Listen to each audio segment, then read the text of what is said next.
vamos entrar logo nas coisas para a gente não perder a preciosidade da comunicação semi-perfeita. Vamos embora. Então, eu quero te falar uma coisa, perguntar basicamente uma coisa que eu gosto sempre de perguntar para as pessoas que que a gente conversa aqui, porque todas elas, evidentemente, têm uma ligação com a música, mas têm ligações diferentes com a música.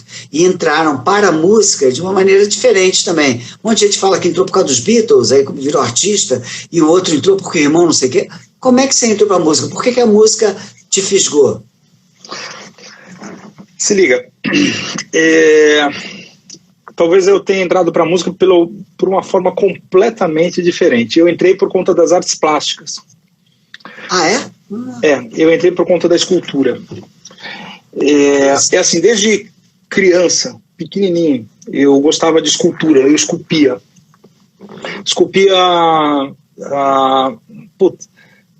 Eu acho que esculpia bem, pegava giz, agulha e ficava esculpindo, pequenininho, mas eu esculpia.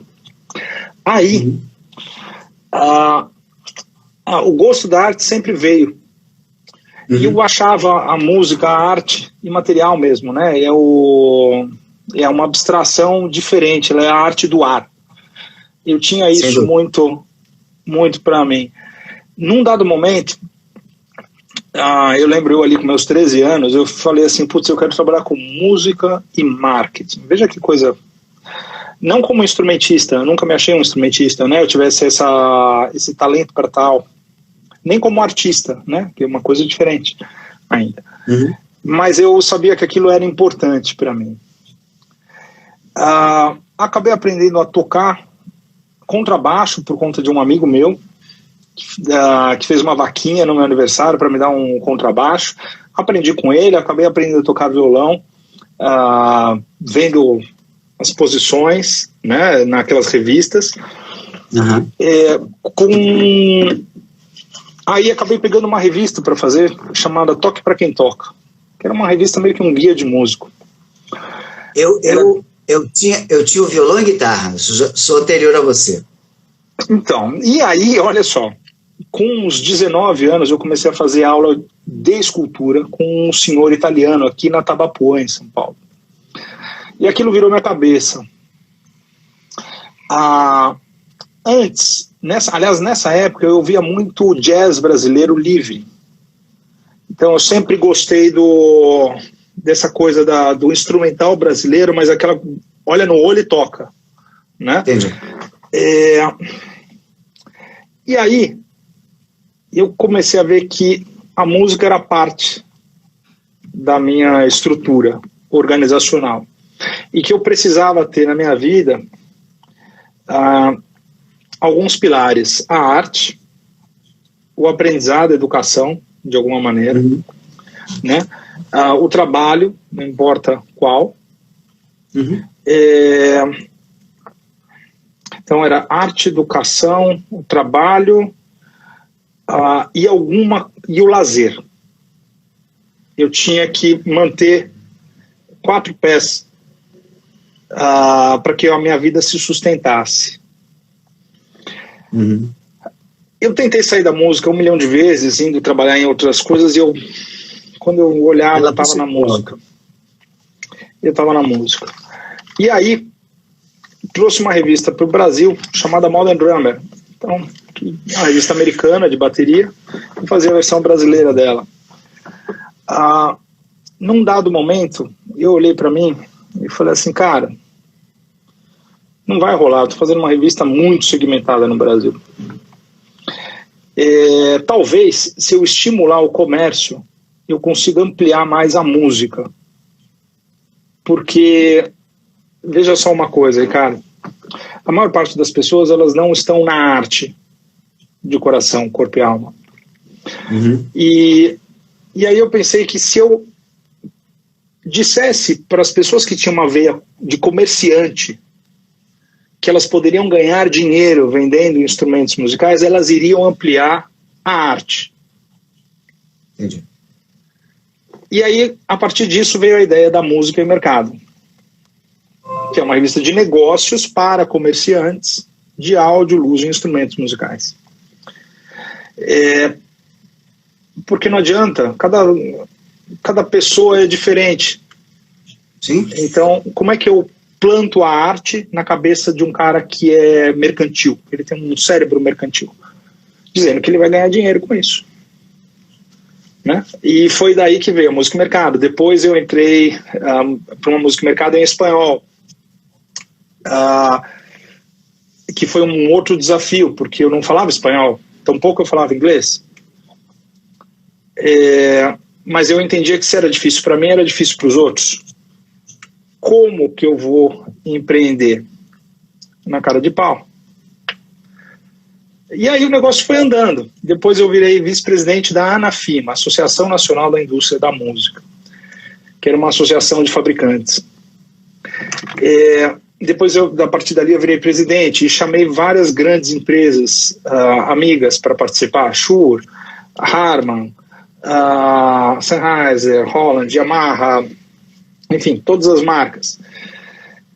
Depois, em 2018, com a eleição do presidente, eu entendi que seria prudente criar uma frente parlamentar. Mas eu não sou parlamentar. Então eu chamei um deputado amigo para que ele fosse o presidente, e eu sou presidente do conselho, para que juntos a gente pudesse recolher as demandas da sociedade e encaminhar para o Congresso e para o Executivo. Enfim, minha vida ela é uma vida de muitas atividades. Tô vendo. Sempre com arte dentro. Você é daqueles entrevistados que deixar contar a vida inteira antes de você fazer as perguntas. Perdão. Me conduza, interrompa, me dá uma voadora. Não, tá tranquilo. Mas, já que você entrou na questão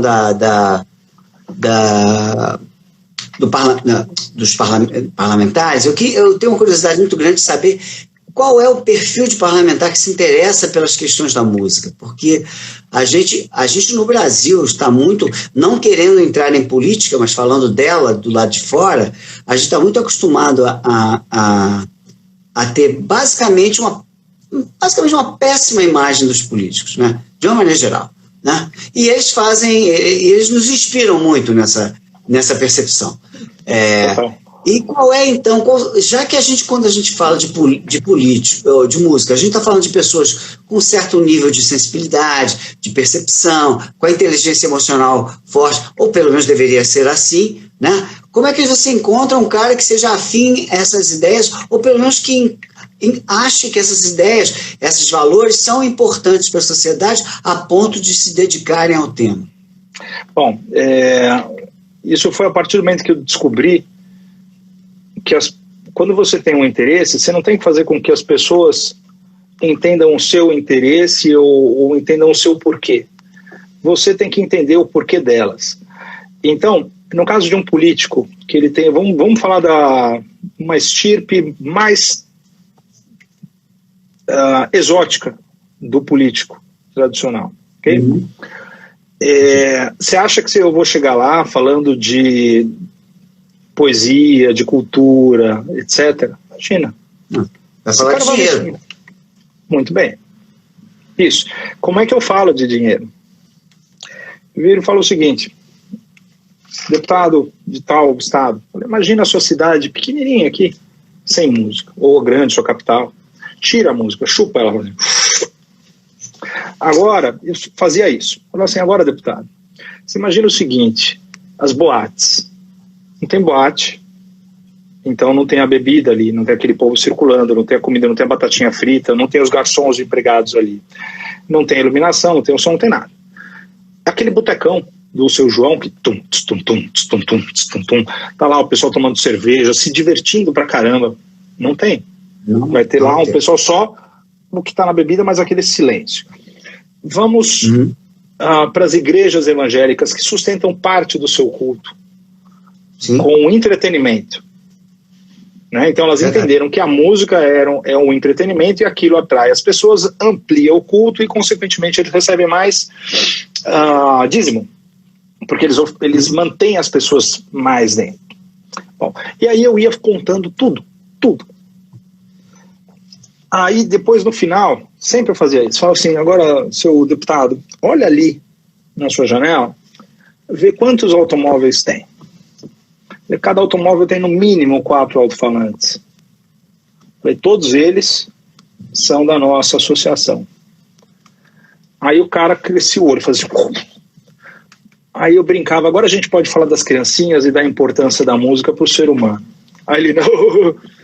Então, é o seguinte, cara, você tem que falar da maneira que a pessoa pode ouvir, entende, compreende.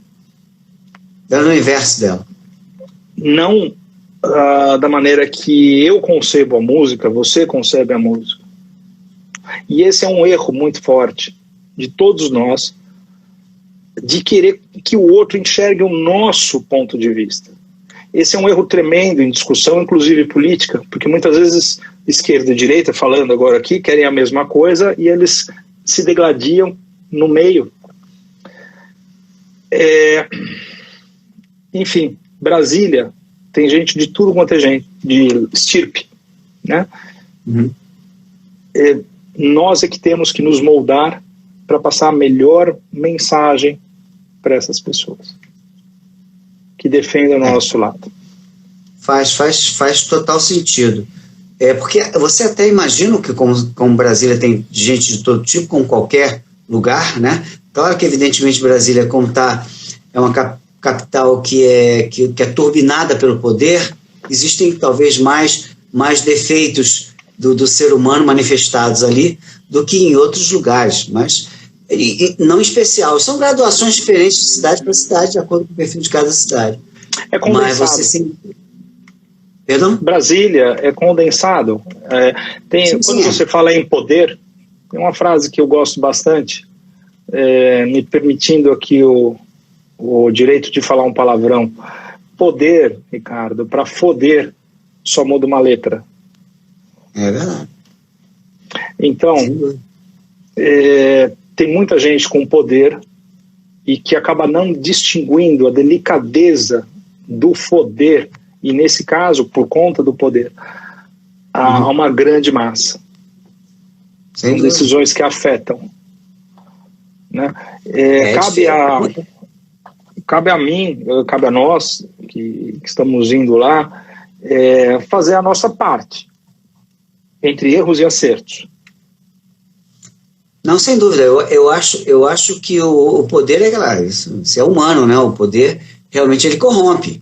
Se você não tiver alguma coisa que sustente alguma coisa da tua alma, da tua missão, seja chame de que quiser, que sustente o uso daquele poder, você acaba virando o poder pelo poder, né? E aí às vezes não é mais nem o dinheiro, é só o poder.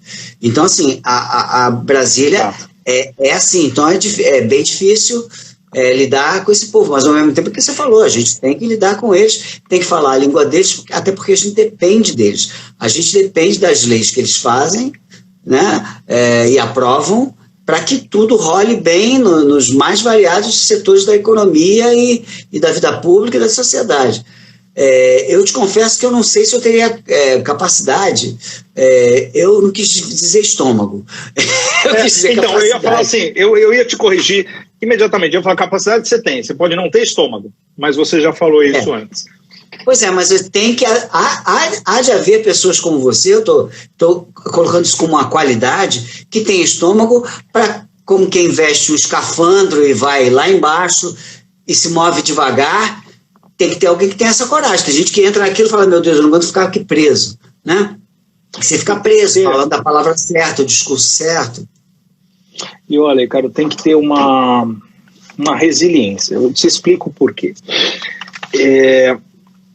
Para você conseguir uma coisa, você vai uma vez, o cara te recebe de uma maneira muito formal, não vai andar. Você vai de novo, você vai de novo, você vai de novo, você vai de novo. Dentro dessas repetidas vezes, você chegou lá, precisa desmarcar a reunião porque o chefe dele chamou, pode ser o ministro, o presidente, o presidente do Senado, qualquer coisa. E aí você só toma na trave, né? Você gastou seu tempo, saiu de São Paulo, chegou lá, desmarcou, e problema seu. Não é você interessar? Problema seu.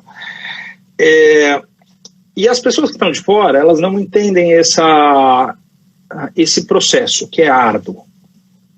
Num determinado momento, você passa uma fase. Aí o cara te dá o celular. Ele te dá, não, me chama no WhatsApp, porque você se bateu tanto na porta. E ele também já checou você, as suas intenções, etc. E aí você começa a ter um acesso mais fluido. Não significa que as coisas vão andar com essa maravilha. Porque uma coisa é você... Não, porque assim, você tem a conversa de gabinete, você tem a conversa pós-gabinete, né, e você tem as leis e os ritos. Que nem eu vou te falar uma coisa agora. Um pouquinho antes da gente entrar para conversar, eu estava falando com uma pessoa sobre a desoneração dos instrumentos musicais. Então nós temos no Brasil fábricas que precisam ser preservadas e nós temos uma carga tributária altíssima que prejudica todo mundo que busca trabalhar dentro do mercado de entretenimento, seja tocando shows, né, ou produtores, enfim. O presidente, ele disse publicamente que ele gostaria de desonerar um instrumento. Só que não tem vaga para desonerar todos. A gente vai conseguir desonerar 2. Violão? Esse é um deles. O violão é o que ele quer. Ele falou assim, nós vamos desonerar violão. Né? Então a gente preencheu toda a papelada. Esse deve passar rápido. Mas amanhã pode ocorrer algum incidente político e lasca tudo. Pô, estou trabalhando nisso um tempão, porque não é só ele querer, existe um trabalho de bastidor técnico que a gente precisa fazer como entidade. Mas pode ser que não dê nada, entendeu? Mas e o outro... um passo gigantesco. O violão, para a sociedade brasileira, é como se fosse um totem que representa toda uma cultura, né? Uma das perguntas que eu ia fazer lá na frente era justamente essa. Quando se fala de instrumentos musicais, a gente teve o violão. O violão tirou do trono o acordeon lá pelo final da década de 50, começo da década de 60, em função do crescimento da bossa nova, e começou, jogou, o coitado do acordeon, que é um instrumento lindo, maravilhoso, que tem grandes mestres. Gilberto Gil tocou 6 anos de acordeon antes de aprender violão. Então, assim, um instrumento muito gigantescamente bacana, e estava na sala de estar de todo mundo. De repente ele sumiu, virou careta, porque o sorriso, o amor e a flor, o violão. Então o violão, a partir daí, passou a ser protagonista. E se você tem que lutar por algum, eu, humildemente, digo para você que o violão é uma grande causa. É uma grande causa. Porque eu acho que o violão faz tudo. É exatamente esse aí. Então, assim, toda a parte técnica, a burocrática, a luta política, porque uma coisa é ele querer, mas aí você tem o Ministério tem seus ritos. O que eles falam olha, nós colocamos num fast track aqui, a gente vai fazer com que ele vá mais rápido porque o presidente quer, mas os ritos são ritos, né? E nós estamos construindo esses ritos. Mas, como eu falei antes, apesar de, pode ser que dê tudo errado. Eu não estou gorando, eu estou falando o que é a política no Brasil, né? E nós precisamos ter acesso à educação, à arte, à cultura, à saúde, de maneira eficiente e mais barata. Claro, Daniel, se você dá esse passo, consegue dar, estou torcendo por você. É uma outra coisa que eu ia falar lá na frente, que eu ia te explicar, e fica a pergunta para você responder depois de eu falar. Você me desculpa que minhas perguntas são cheias de prefácio, né? Tá tudo ok. Então, assim, vai ser um passo bem grande, porque você imagina, nunca em momento nenhum, tirando a importância do livro. O livro é básico, é o primeiro alimento da alma, né? É o livro. Agora, depois, partindo por esse caminho da literatura, a coisa lúdica acaba em artes plásticas, por exemplo, e acaba sempre em música, que das artes é a mais comunicativa de todas, né? Porque você não precisa de nenhuma preparação. O cara analfabeto gosta de música, né? E, eventualmente, o cara analfabeto não consegue ler porque não sabe ler. Não pode ter contato com literatura. A música ultrapassa as grades, cara. O cara pode não, estar numa solitária e ele canta. Sem dúvida, já aconteceu. Caetano e Gil ficaram presos em 69, entre o Natal e o Ano Novo, perdão, entre o Natal e o Carnaval, e chegaram com pouco coisas na cabeça, né? Inclusive, o melhor lugar do mundo é aqui e agora. Essa música foi feita, idealizada no cárcere. Ele aprendeu a saber. Essa música é sublime. Pois é, então o melhor lugar do mundo é aqui e agora. Imagina, pode ser até num cárcere. Você tem que transformar o presente numa visão completamente oriental, né? Esquece o passado que você não pode mudar. Esquece o futuro porque quando chega já é presente. Então vive o presente. Então eu disse isso tudo para te falar que eu acho que o segundo passo, depois de desonerar o violão, seria tentar colocar um violão em cada sala de aula, né? Para que tiver... Imagina o que falando para a língua do mercado, imagina o que não vai ficar contente a Janine, a Giorgio, a Godin, a Yamaha. É um baita negócio, né? Assim, é um baita negócio, é um baita passo. É um baita alimento para o espírito. A música alimenta o espírito. Ela trabalha o teu emocional, ela vai trabalhar áreas do teu cérebro que retém a informação. Não é à toa que a gente se lembra de músicas da infância, da juventude, a gente se lembra de situações por conta da música. Os professores de cursinho se utilizam da música para memorizar, né? Até hoje eu sei umas fórmulas de matemática por causa da musiquinha que o cara inventava. Então, assim, a música traz muita coisa boa. Agora, da mesma maneira que a música ela pode induzir você ao Supremo, ela também pode te jogar para baixo, porque ela mexe com a frequência. Então, não é à toa que o budismo, os hindus, ou mesmo o gospel norte-americano, os monges, né, eles se utilizam da música para atingir uma determinada frequência, uma determinada vibração. Todo poder dado tem que ter a sua responsabilidade, e compor é uma responsabilidade. Sem dúvida. Porque senão você prolifera o lixo, você joga uma sociedade para baixo. E não há mérito em dizer que isso é só a cultura popular. Porque na cultura popular, ou no lixo, tem flor. Na cultura popular, tem flor e tem lixo. Na cultura de elite, tem lixo e tem flor. Aonde eu quero chegar? Te explico.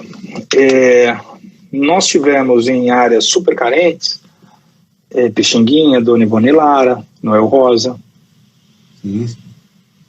Né? Então, a gente, base da sociedade. A gente tem que saber trazer de volta aquilo que é bom para a sociedade e distribuir isso. Sem dúvida. Isso passa por educação, né, Daniel? Esse trabalho que você está fazendo com violão, se você realmente daqui a um segundo momento conseguir reatar o contorno, que é uma questão também do Roberto Frejá, e sempre foi uma minha questão, eu não tive nunca acesso a poder, mas cheguei a escrever um dicionário, muito antes da internet, que chamava ABC da MPB, que era justamente tentar criar um livro de referência para ser ensinado nas escolas, a MPB, porque eu me perguntava, se nós temos excepcionais escritores, Jorge Amado, Érico Veríssimo, Guimarães Rosa, Carlos Drummond de Andrade, Mário Quintana, eu ficaria falando o dia inteiro, mas a nossa literatura não está entre as 5 maiores do mundo, não está, infelizmente não está, por nada, simplesmente porque a gente começou nossa história em 1500, e Vitor Hugo escreveu Os Miseráveis antes disso, né? Então não dá nem para competir com o tempo de contribuição do escritor. Ao passo que na música, eu falo isso sem susto, é a melhor música do planeta junto com a americana. A música brasileira não tem melhor. Só que a gente não domina os canais de distribuição. Só que a gente não domina e não tem o hábito de transformar ela em informação didática, né? Ricardo, deixa eu pegar esse gancho. Os Estados Unidos, você trabalhou na Universal, né? Estados Unidos, primeira coisa, ele falou, beleza, para eu mudar o comportamento ou moldar o comportamento das pessoas sem a violência, eu tenho que fazer com que elas abram a cabeça para a minha cultura norte-americana. E eles fizeram isso muito bem. Como é que eu faço isso? Eu primeiro tenho que controlar os meios de distribuição da minha cultura. Então, eu tenho que eleger a minha cultura como a número 1. Eu tenho que fazer com que eu seja referência para os demais países. Eles fizeram isso com todas as gravadoras, descendo em todas as partes, e você tinha vários países. Uma parte era música americana, hit, a outra parte, música local. Ok? Eles passaram os valores. O Brasil nunca teve meio de promoção, divulgação e da sua arte. Ele sempre ficou à mercê dos outros. Então a gente é subdesenvolvido nessa parte de expansão cultural. Quando você expande a sua cultura, você conquista mercados, porque você muda o lifestyle das pessoas. Então a gente vai aqui para uma periferia, para uma comunidade, tá o cara com bonezão, com, de repente, uma corrente. Fingindo que é presidiário americano. Exatamente. Né? E a situação não é essa. Da onde ele aprendeu isso? Ele aprendeu isso pelo sistema de entretenimento. Cinema, música, etc. Sem dúvida. E o Brasil, para onde vai? Qual que é o nosso próximo estágio? Aqui. Para onde a gente está indo musicalmente? É uma análise muito... Eu concordo, boa parte que você falou. Agora, os Estados Unidos, não é à toa que Caetano falava no livro dele, que ele lia em palco, no show livro, e ele dizia que o americano era responsável por quase toda a alegria do mundo. E é verdade. Por quê? Porque ele transformou a alegria em produto. Sim. E disseminou esse produto. É claro que a gente não vamos entrar em história. É claro que eles terem vencido a Segunda Guerra foi fundamental para disseminar o American Way of Life, para a gente gostar do James Dean, para a gente depois gostar do Rambo. E claro que sim. Né? Evidentemente. E claro que por isso, por ser uma nação daquele tamanho, gigantesca, vencedora da guerra, exportando empresas e maneira de consumir a sua própria arte, cresceu muito e cada vez mais, e todo mundo ficava olhando para lá. Boa parte da música brasileira ser boa é porque a gente olhou um pouco também para os Estados Unidos e o nosso pop ficou mais caudaloso com a mistura. Mas assim, não dá para comparar, pra você ter uma ideia. Quantas gravadoras brasileiras você tem no Brasil? Talvez só Biscoito Fino, a Copacabana é da EMI, todos os seus foram vendidos para as multinacionais. E não estou fazendo um discurso socialista aqui, não.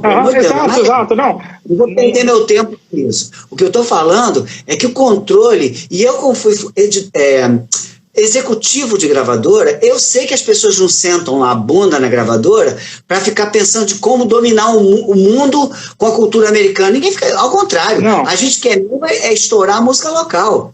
E os gringos ficam pé da vida quando você vende 8 Brasil e 2 gringo. Eles querem morrer. Mas a gente fala, sinto muito, a nossa música é muito forte. Agora você imagina se a gente tivesse gravadoras brasileiras fortes, o que não seria a radiodifusão, a teledifusão, as mídias sociais? Ia ser muito mais. Quer dizer, não pode consertar o mundo. Como a gente não pode consertar o mundo, acho que a educação é o caminho. Tu não acha? Queria, em termos 200%.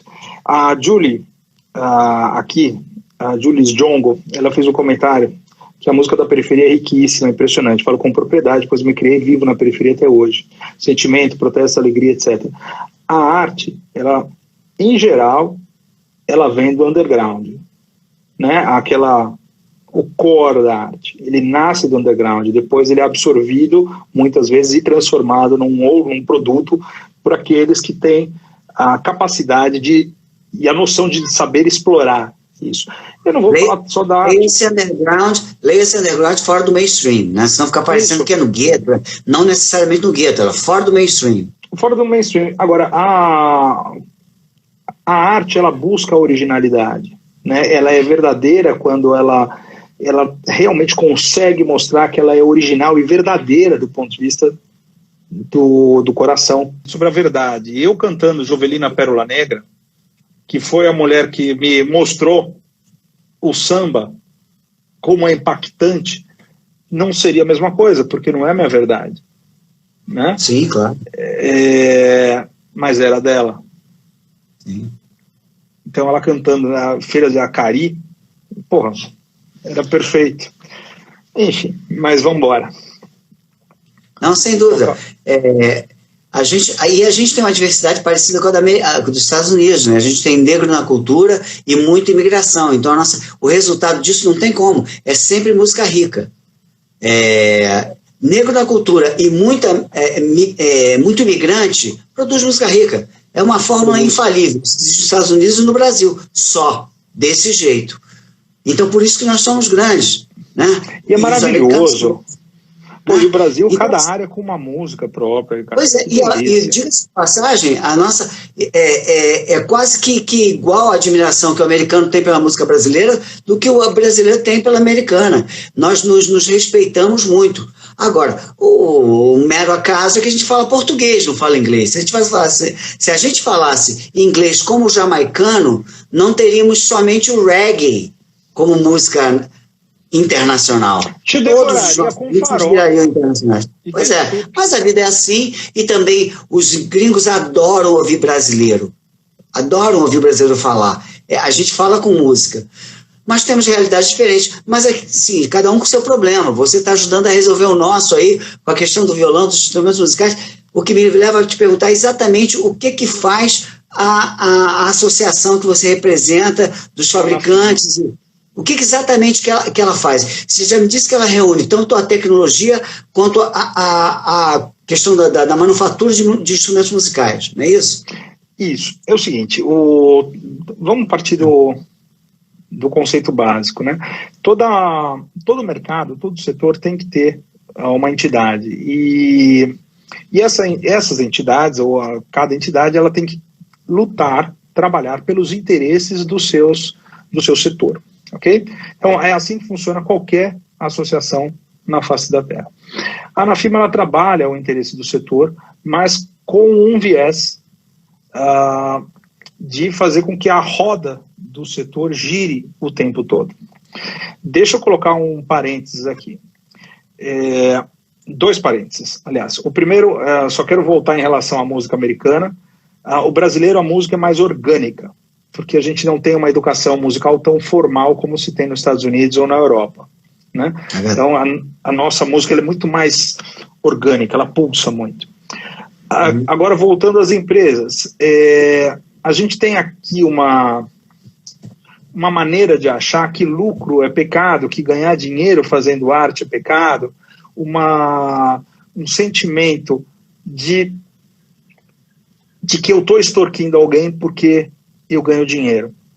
E isso vem com aquela frase, o cara se deu bem, que é uma frase pejorativa. Ele deve ter se dado bem aí, fez algumas coisas aí.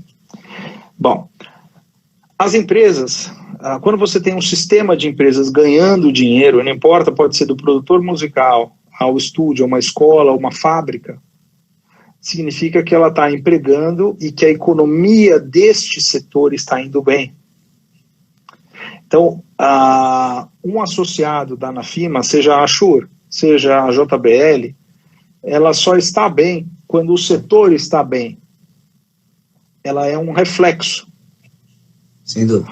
Bom, pegando esse ponto, coloca de lado, aí vamos entrar agora sobre o que quais são as ações.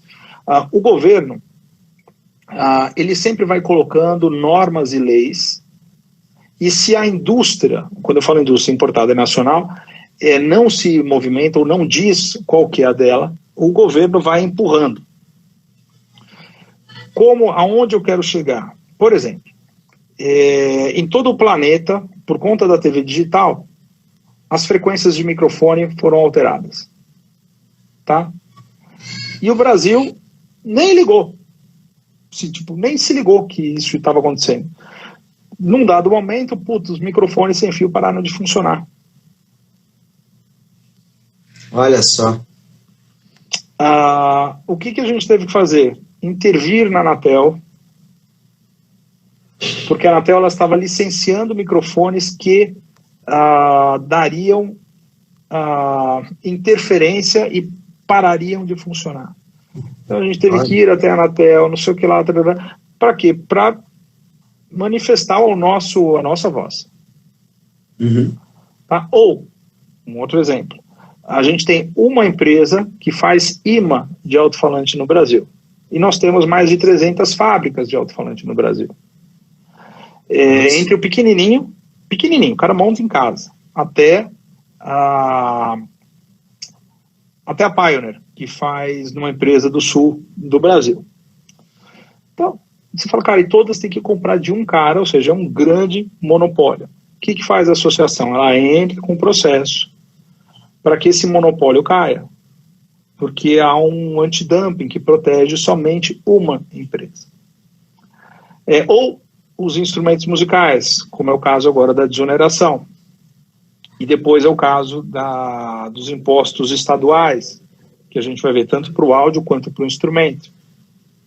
Ou a educação musical, como a gente conseguiu colocar a educação musical dentro de um programa chamado Escola Conectada, do governo federal, isso na época da Dilma, para que se tenha disponível aulas virtuais para as escolas remotas.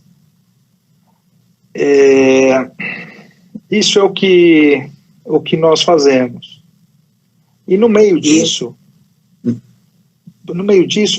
há muito vai e volta, Brasília, vai, não sei o que lá, há 1000 portadas na cara. Imagina. Sabe, assim, e tudo bem. Esse é o negócio. Bom, aí voltando lá no início, quando você já se adiantou e falou do teu feeling, que você pegava da informação, da educação, da mídia, revista, que imagino que depois veio a redundar na feira, isso surgiu em você ali, e a partir de como isso foi crescendo como negócio mesmo. E eu tenho uma curiosidade incrível, como é que você consegue ter uma revista hoje nesses tempos digitais? Ótima pergunta. Vamos lá. Bom, chegou um dado momento que eu percebi que a minha maior facilidade era de conectar as pessoas, na hora de trazer as pessoas que comungavam do mesmo interesse ou parte do mesmo interesse. Aqui no Brasil, Ricardo,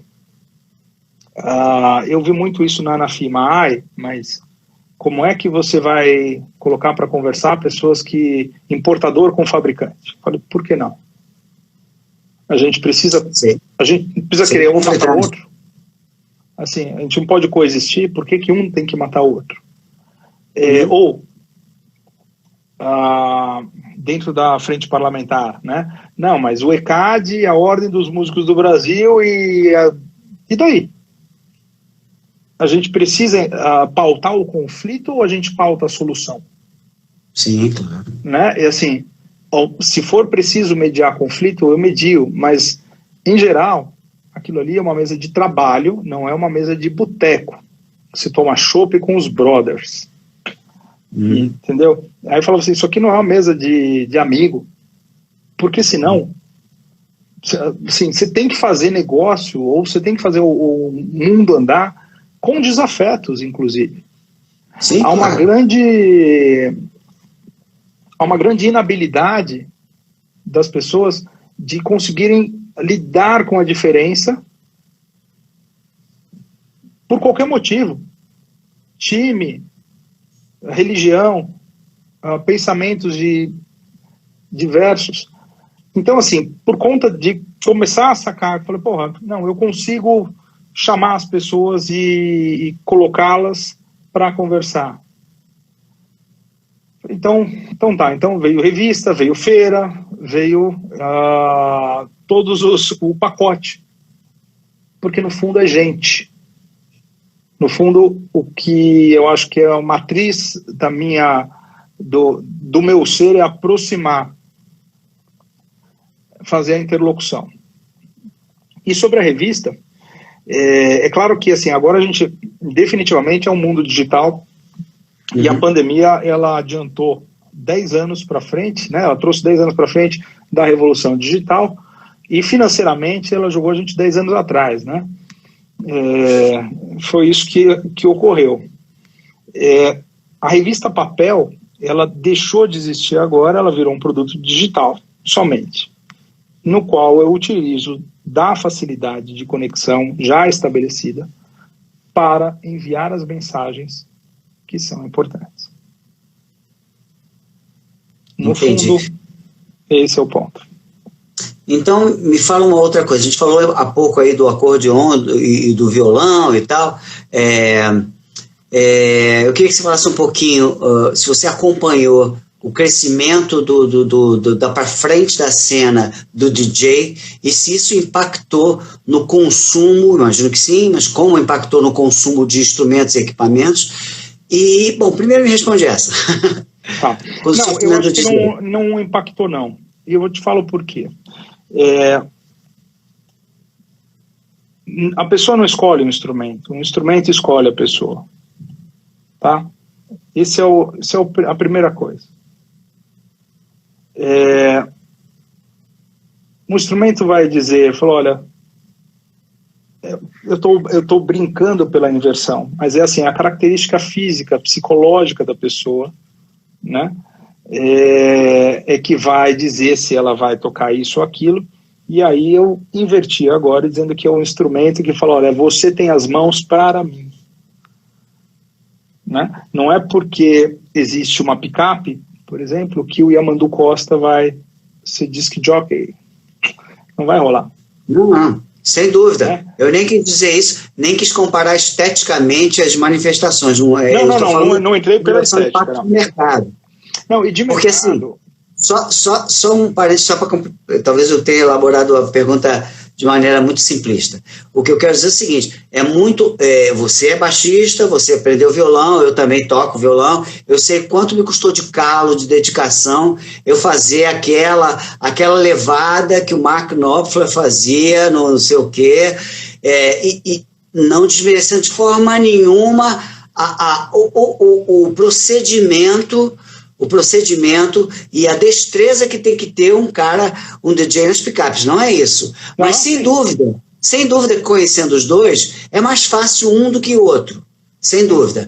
Agora, também é muito difícil aferir o quanto um DJ vai ser top e o quanto um músico vai ser top. Às vezes o DJ consegue ou não desenvolver mais do que o outro, isso é do humano, aí eu concordo contigo. Mas a pergunta mesmo é aquela, assim, e aí, deixamos de vender piano e violão e passamos a vender? Eu acho que não. Minha opinião, eu acho que não. Estatisticamente, eu também acho que não.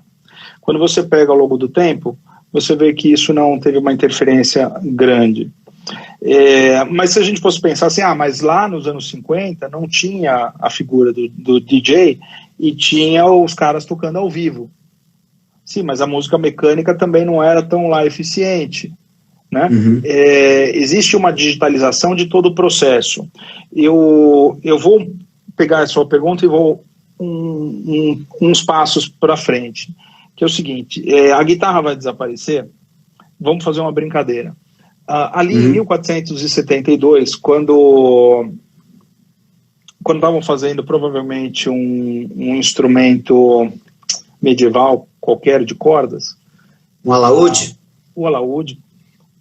O luthier estava vendendo ali o alaúde pro alaudeiro, e o cara falou assim, vou fazer maior sucesso hoje à noite, cara. Assim, hoje você vai ver, sair da festa, vou arrasar. Vou bombar no luau. Exatamente, não vai sobrar ninguém, só vai dar eu lá. né? Aquele cara, muito provavelmente, estava falando, pô, o alaúde nunca vai morrer, né? O alaúde é o instrumento. O cravo, idem, né? O cravo foi substituído pelo piano, o alaúde foi substituído por outros instrumentos, por violão, etc.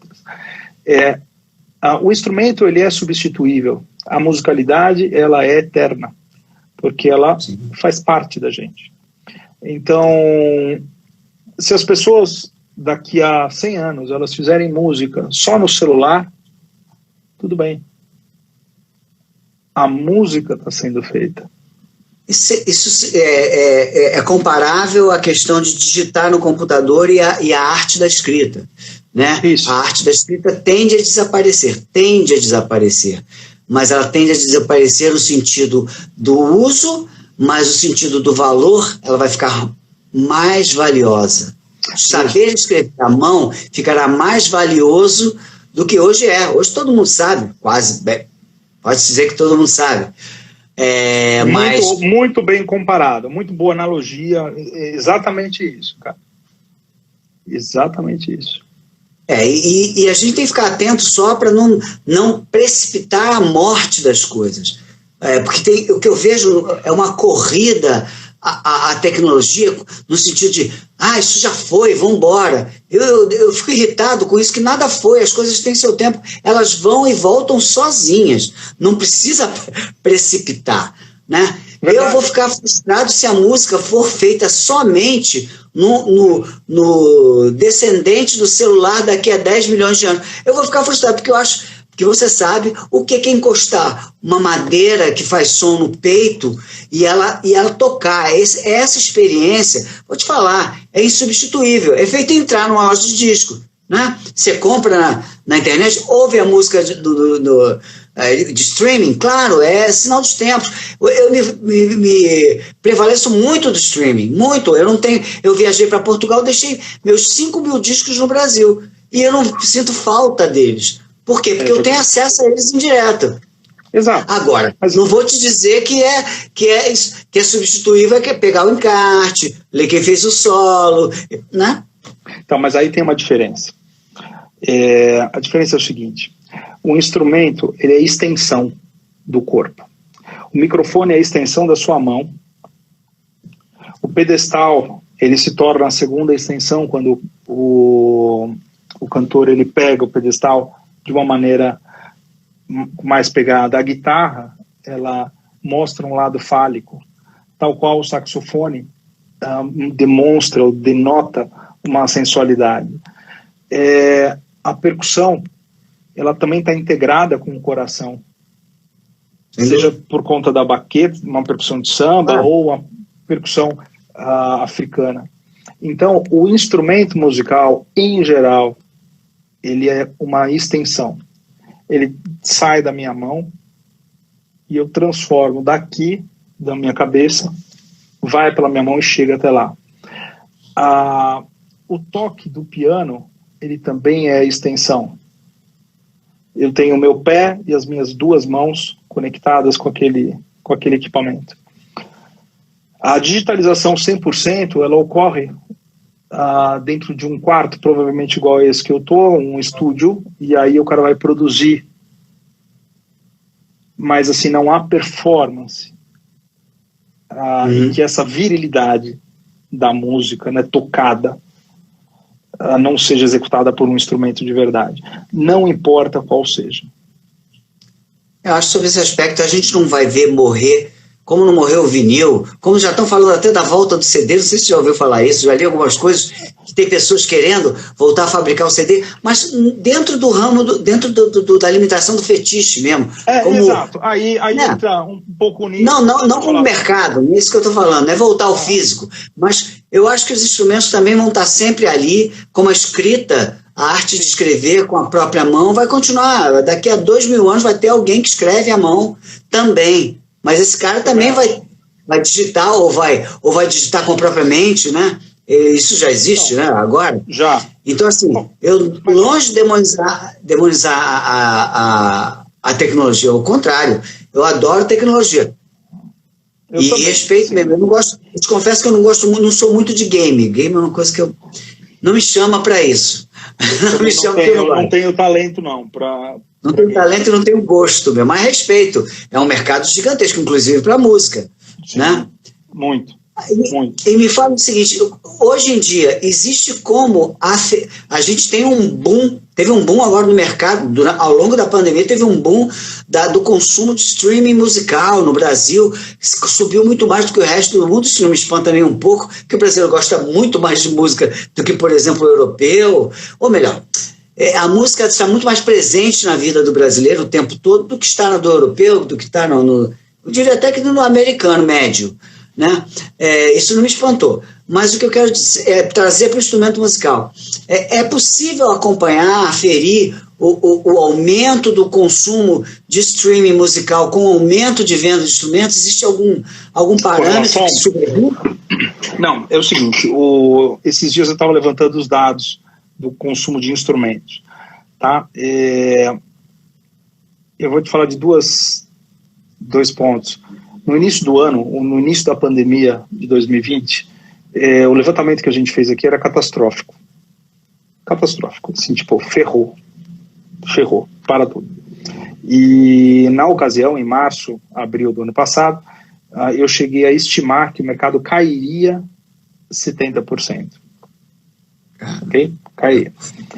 Num dado momento, ele começou a subir. Subir.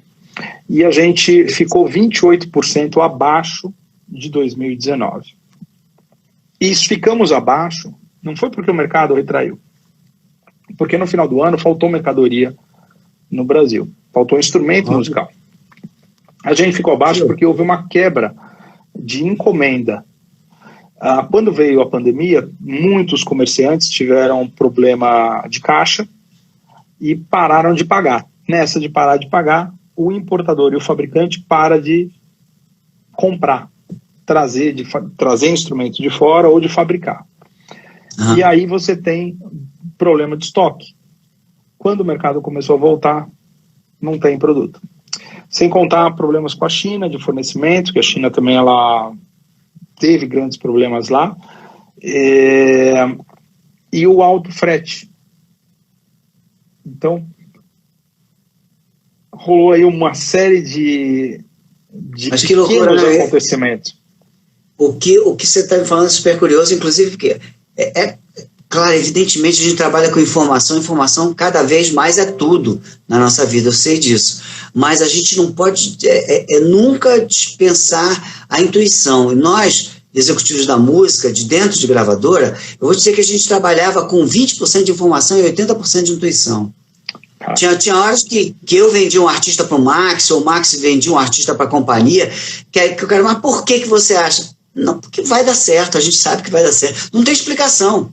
Você pega a intuição do negócio, você vira... Pois então assim, a gente tem que se desafiar, tá na rua, falar com as pessoas, ouvir coisas que você nunca ouviu, ler livros que você não leu, é por esses caminhos que entra a inspiração, a conexão com o oculto, né? Porque a gente está aqui cumprindo alguma missão, sem entrar em religião, cada um tem seu sagrado, mas eu não tenho dúvida alguma de que a intuição entra a partir do momento que você não fica tão cartesiano. Você não pode se... Com a quantidade de informação disponível, se você ficar cartesiano demais, você simplesmente bloqueia a intuição. De repente, vem um insight maravilhoso desse aí. Não falam sempre que na crise tem que investir?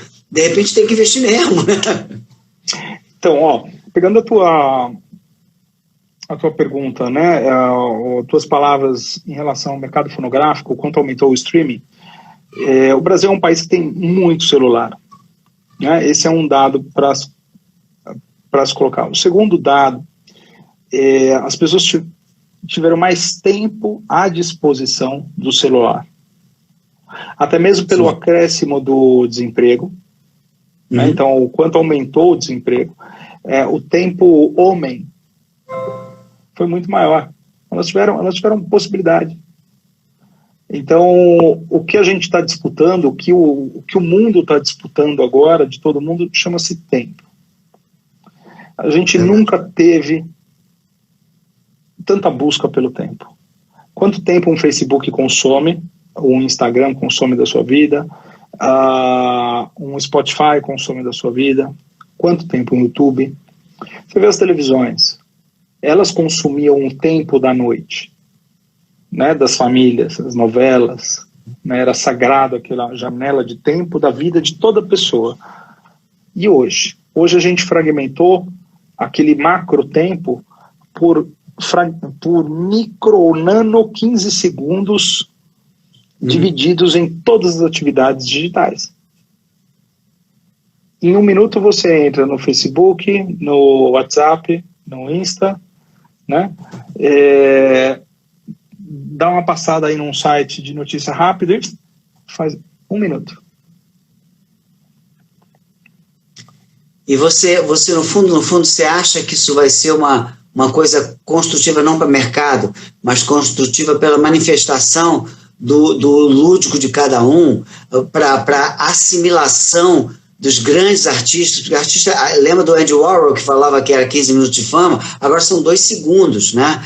Então você não consegue quase construir carreira por causa disso, porque o teu tempo é escasso, o tempo do teu público é escasso, você tem que lutar com sorveteria de 2.500 sabores, aí você acaba pedindo chocolate, porque você fica com preguiça de escolher, né? Olha, eu acho, a Renata entrou aqui, é uma profissional do marketing digital animal, essa Renata HC aqui. Faz um puta trabalho. Deixa eu te falar sobre... Você falou algumas palavras que eu queria puxar de gancho também. Você falou sobre o sagrado, você falou sobre... a gente acabou entrando na questão do tempo. E você falou sobre a conexão, a intuição, né? A percepção. Muito bem. Eu costumo dizer que a tecnologia, ela vem ocupando o nosso lugar da bruxaria nata. Então eu tenho uma intuição, falando, nossa, eu pensei em você e você me ligou. Isso ocorria, só que agora eu pensei em você e te mandei uma mensagem pelo WhatsApp. Eu não mentalizei sobre mentalizar em uma determinada pessoa. Eu simplesmente tomei uma ação. Ou eu peguei, eu olhei e fui no Instagram da pessoa para ver ali, para sapear, né, stalkear. A nova bruxaria, ela é digital. Em todos os sentidos. Em todos os sentidos.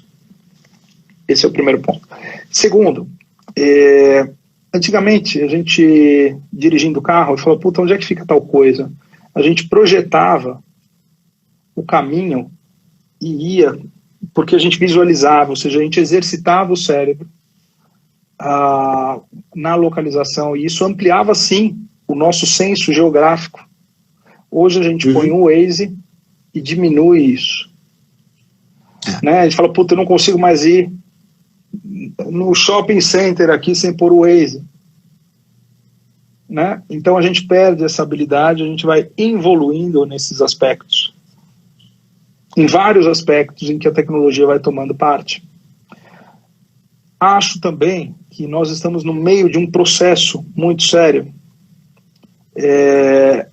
A gente caiu num pote gigante de doce. E a gente está todo lambuzado com a tecnologia. A gente não sabe o que faz. E o quanto faz mal, né? O quanto a gente não sabe, ainda não sabemos. E aí você tocou num outro ponto, que é, será que a gente não volta à raiz e a gente vai agora nessa pandemia entender que nós somos mais humanos? Ou mais espírito? E qual é o papel do espírito na nossa carne? Sim, são reflexões que a pandemia está empurrando goela abaixo para a gente. Todo mundo está pensando nisso. E o que me leva a te fazer uma pergunta também, com relação à pandemia, o que você acha? Eu tenho algumas percepções a respeito, mas aqui quem tem que falar é você, não sou eu.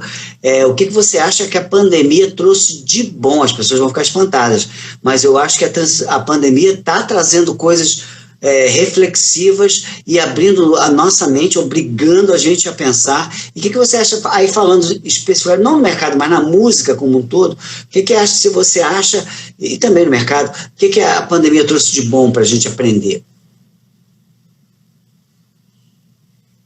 A saudade. Saudade? Eu vou falar algumas coisas que me vêm à cabeça quando você faz uma pergunta dessa, tá? Saudade foi uma delas. A humanidade, o desejo de não estar em luto. Não sei como estão as coisas em Portugal, mas aqui no Brasil, assim, é uma sensação de luto constante. A gente está em luto. Quem morreu agora? Ou quem vai morrer amanhã? Das pessoas que eu amo. Amo mais ou menos, não importa, mas que elas estão dentro da minha esfera de alguma parcela de amor. Então, eu acho que a sensação de respeito social, ela é algo positivo. E identificar o respeito, as pessoas que respeitam o social. Também ela acelerou o saco cheio que vinha enchendo, né? O saco vinha enchendo em relação aos duelos. Falou, não, pera lá, chega de duelo, pelo amor de Deus. A gente precisa canalizar algo para um futuro em comum, para uma sociedade conjunta. O alemão presidente está aqui, é um cara 10, é um líder incrível. Tá aqui, que bom, versão. Eu acho que cara, assim... Pode falar. Não, eu acho que a pandemia deixou a gente mais humano, né? Sem dúvida. Agora, do ponto de vista mais objetivo, aí sim, entrando no mercado, eu acho que a gente descobriu algumas coisas, os artistas todos, aí eu falando do meu lado, assim, que eu conheço bem a cabeça dos artistas, eu falo sempre isso, qualquer hora o Ney Matogrosso vai me dar uma bronca, mas eu falo sempre isso. Eu lembro de um papo que a gente estava, eu e Ney, e a Belinha Almendra, que é uma grande mulher também de marketing digital, né, porque todo mundo está entrando no digital, mas basicamente ela é assessora de comunicação, e a gente estava falando dela, dos assuntos dela, eu dos meus assuntos de AR com o Ney, e o Ney estava começando as redes sociais. Aí o Ney falava assim, esse negócio de rede social, de Facebook, eu não vou entrar nisso não, Instagram, eles querem saber a hora que a gente vai no banheiro fazer cocô. Aí eu falei pro Ney, Ney, não é bem assim, isso aí você tem que controlar, né? E hoje em dia, se você reparar, não sei se você segue o Ney no Instagram, é um dos caras mais ativos no Instagram, porque ele mesmo descobriu que aquilo é linguagem, aquilo é um acesso à intimidade que a gente não tinha com nossos artistas. Hoje em dia existe uma evasão com a editoração, com a visão editorial da privacidade. Você deixa evadir a privacidade, mas com controle. Isso vira produto também. Isso é uma coisa que ficou gigante agora. Quem não está em rede social, agora na pandemia, parece que morreu, Deus nos livre. Morreu na pandemia, porque você tem que estar, cara. Se você não está, você não está em lugar nenhum, porque você não está fazendo show, você não está andando na rua, você tem que estar.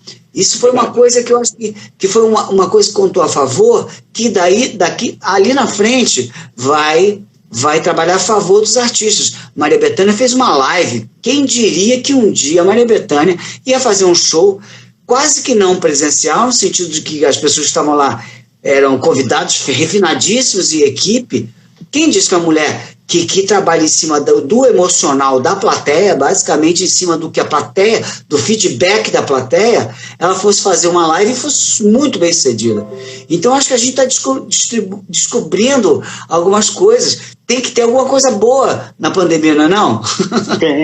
Tem, mas olha, em relação ao digital, presta atenção no seguinte, quanto tempo durava um álbum? Olha o negócio. Quanto tempo durava um álbum? Se lançava um álbum... Se tivesse sucesso, 1 ano. Ou mais. Hoje, assim, é uma coisa de faixas, né? Então as pessoas vão lançando as faixas e elas caem no esquecimento. Qual é o volume? Antigamente você fazia a curadoria dos caras.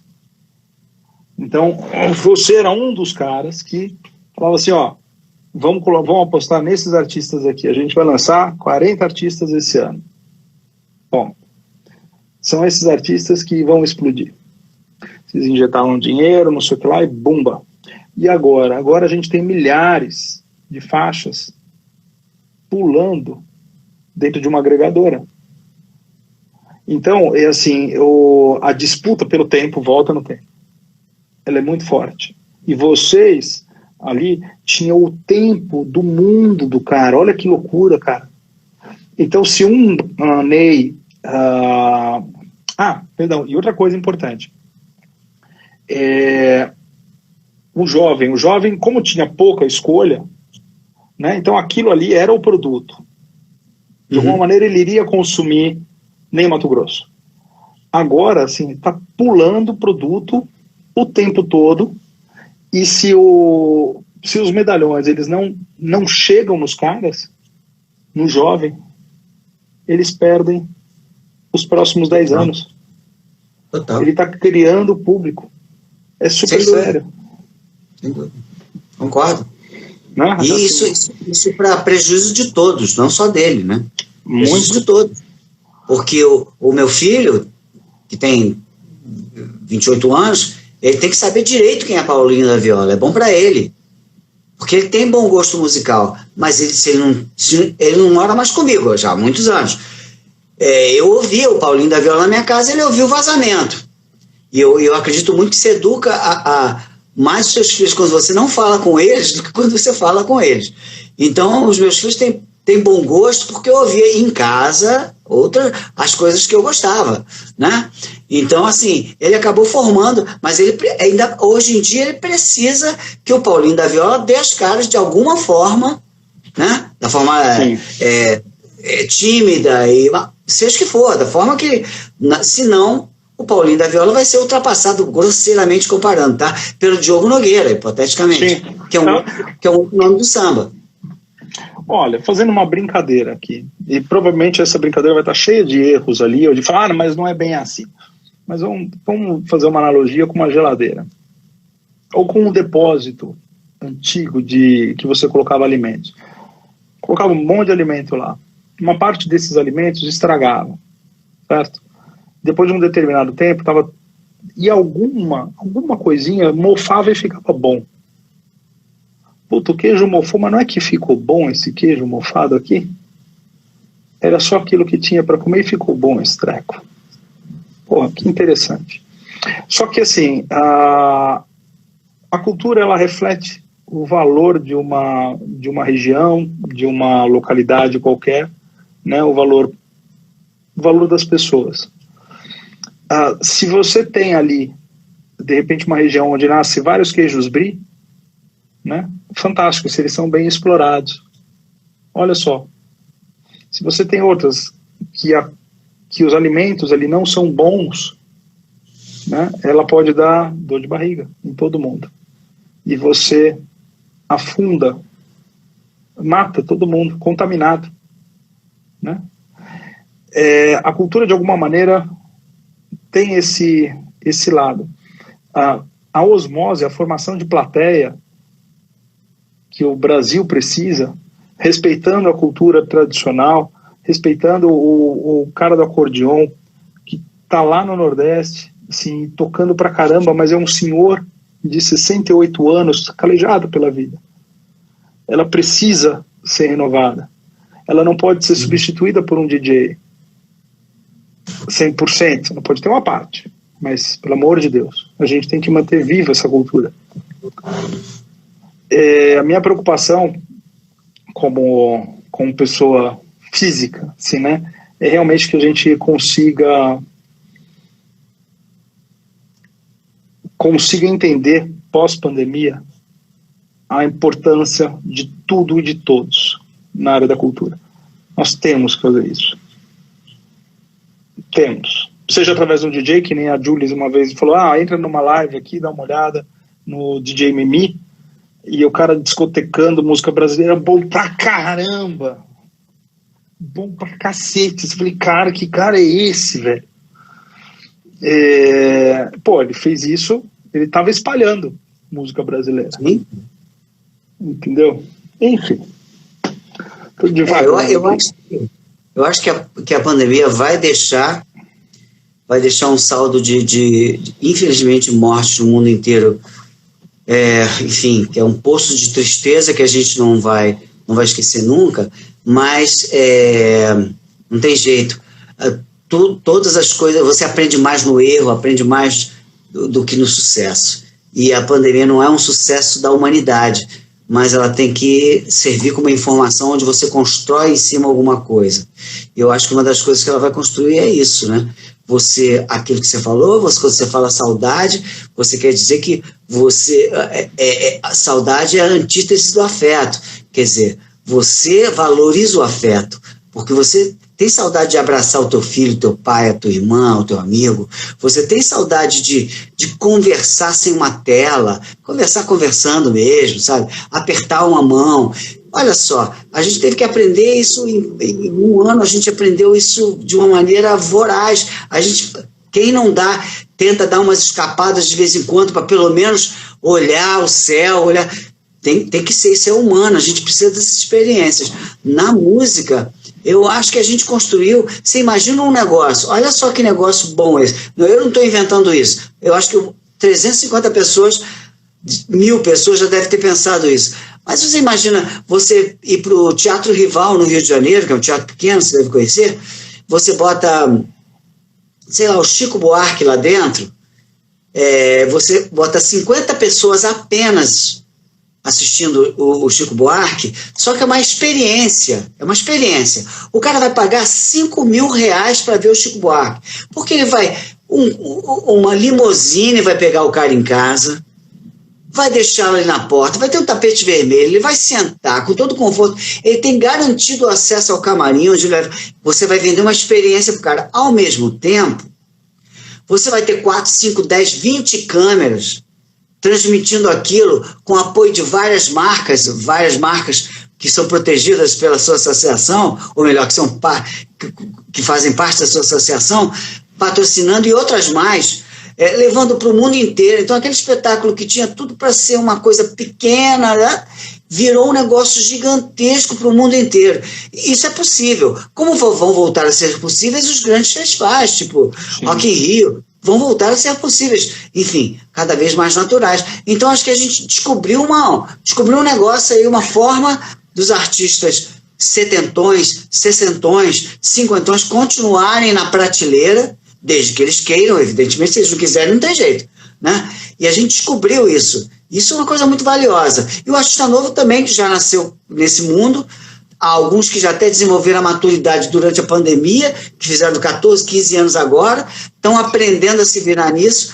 Eu acho que a gente vem com uma sociedade melhor aí. Eu tenho que acreditar. Olha, e assim, se a gente for avaliar a história do mundo, sempre o pós-guerra, você tem uma sociedade melhor, né? A guerra não é mérito, né? Essa melhora é o que sobra e a nossa... Bom, pelo menos alguma coisa a gente aprendeu, a gente viveu, né? A esperança de ver um desenrolar teoricamente mais saudável. Mas é assim que funciona. O pós-guerra ele enriquece, ele endurece certas coisas, ele vai prover outras experiências. Nós estamos na guerra. Pandemia pós-guerra, né? Você tem toda a razão. A gente vai viver um pós-guerra, é uma guerra sanitária que a gente vai vencer, já está começando a vencer. Porra, cara, quando a gente imaginar uma coisa dessa, cara? A gente está vivendo uma revolução tecnológica absurda, que está mudando a nossa maneira de entender o planeta, né, em todos os aspectos. A gente está vivendo com a tecnologia, a globalização de uma forma que a gente nunca viu na história, e isso impacta a maneira que a gente consome. Estou aqui no Brasil, peço alguma coisa da China, e vai chegar daqui a um mês, talvez eu chegue antes, no futuro vai chegar em uma semana, 2 dias. É assim, mundo muito menor, tecnologias influenciando demais na humanidade, na relação humana, novas maneiras de se tratar, novas involuções também, né? Então, essa coisa da escrita, como você mencionou, e é um fato, né? Então, eu deixo, é difícil agora eu escrever, ou a queda de certas percepções, como a geolocalização, que a gente vem desenvolvendo ao longo da vida, e de repente o Waze ele corta e fala, isso aqui você não vai precisar usar mais. E aí, parafraseando Gilberto Gil, queremos saber, né, o que vamos ter com as novas invenções. Queremos notícias mais sérias sobre a descoberta da antimatéria, né? E suas implicações. Exatamente. Verdade. E aí a gente vai para a terceira, quarta, quinta dimensão, o desenvolvimento da física, com essa... Olha, eu acho que vem muita coisa já. Em 20 anos, a gente fala, cara, não parou essas mudanças ainda? Eu falo, não. Maravilha. Então, André, vou te agradecer muito. Vamos acabar com essa música do Gilberto Gil, para a gente ficar no berço esplêndido. É linda, maravilha. A gravação do Gil é linda, a gravação do Erasmo, que foi a primeira, é linda, e a gravação da Cássia Eller, gravação que eu tive a honra de ser o gerente artístico. Foi? O Acústico MTV foi eu que fiz. Assim, eu... Produtor Nando Reis, mas... maravilhoso. Maravilhoso. Então, cara, eu vou te agradecer, vou dizer que a Deusa Música te abençoa. Eu não tenho esse poder, não sou sacerdote dela, mas certamente ela sempre vai valorizar os escudeiros dela, principalmente esses escudeiros que não trabalham com os instrumentos, trabalham com outros instrumentos, que são esses instrumentos que são a lei, que são a ordem, que são